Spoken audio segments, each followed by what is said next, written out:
Right now, we are standing by for President Biden to deliver remarks at the White House any moment now. He will talk about his administration's efforts to lower health care costs. He may also get questions about his decision to send cluster munitions to Ukraine for its ongoing war with Russia. We're going to bring you those remarks once they begin live.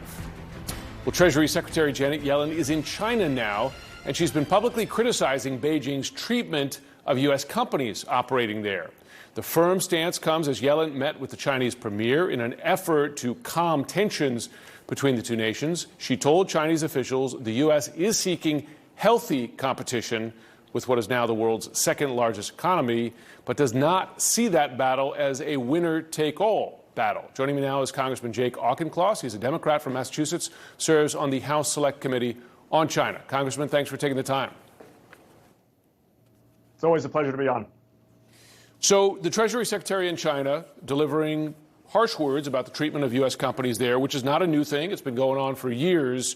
I wonder, is China movable on this issue? Because China seems to have made the decision that taking the technology of U.S. companies and limiting their ability to compete is in its interest, in the party's interest. Is there a way to come to agreement on this? Secretary Yellen is starting her trip firm and fair. Yes, I think the CCP is listening. They're not going to immediately respond, I think. But yes, her message is going to resonate and land, partly because she is coming to Beijing in a position of strength. Our economy has had strong rebound from the COVID recession, record low unemployment, falling inflation. Their economy has record high youth unemployment, has a property market that is crippling under debt. And that asymmetry of economic power right now is lending a lot of strength to her message, as is, and I think this is really important, as is the fact that the president of the United States is on a different continent, rallying NATO allies to stand up against Russia's unprovoked brutal invasion of Ukraine. We've got economic and military statecraft now on two separate continents simultaneously, and they're reinforcing each other. It's a vision that's impossible to imagine under a Trump administration. Well, and that message on Ukraine certainly meant to be informative to China on Taiwan. I do want to ask you about your view of the current state of U.S.-China relations. There's been an administration effort, including with this visit, to calm things down a little bit, but at other times it's been quite firm. You had President Biden call Xi Jinping a dictator.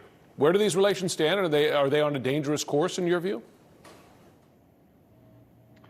We've got to reestablish military-to-military communication to prevent any inadvertent escalation, particularly in the Taiwan Strait and the East China Sea and the South China Sea. That is the nearest term priority for me to put a floor under the relationship and prevent any conflict.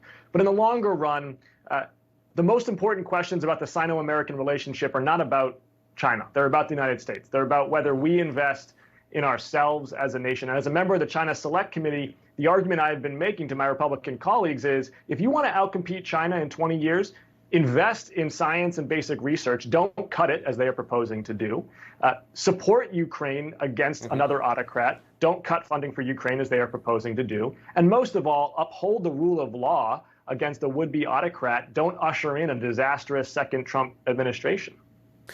You and I have both visited Taiwan in recent weeks and months, observed preparations there to defend in the event that China were to invade. What is your assessment of the likelihood of a Chinese invasion of Taiwan? Do you see it as imminent? Do you see it as a matter of when as opposed to if?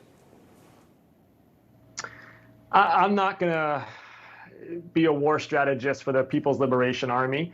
They're going to make their own assessments. I'll say a few things, though, that are immutably true regardless of what they're thinking at this current moment. One, their cost-benefit analysis of their likelihood of success in Taiwan directly is calibrated against our ability to stand up to Russia in Ukraine. They are very much looking at that counterexample. Yeah.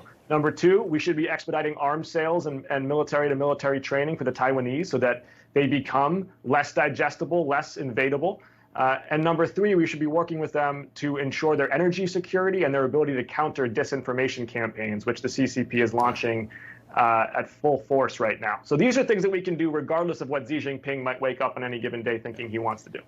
Yeah, lots of discussion of turning Taiwan into a porcupine, the idea of making it a smaller animal in the event of military conflict, at least one difficult to defeat. Congressman Auchincloss, always good to talk. Thanks for joining us this afternoon. Pleasure. Brianna.